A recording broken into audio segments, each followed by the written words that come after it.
Hi, I'm David Crow with Benjamin Franklin Plumbing. What temperature should my water heater be at?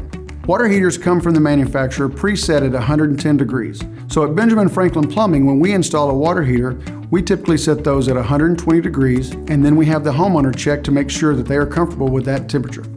If you found this video helpful, please like, tag, and share.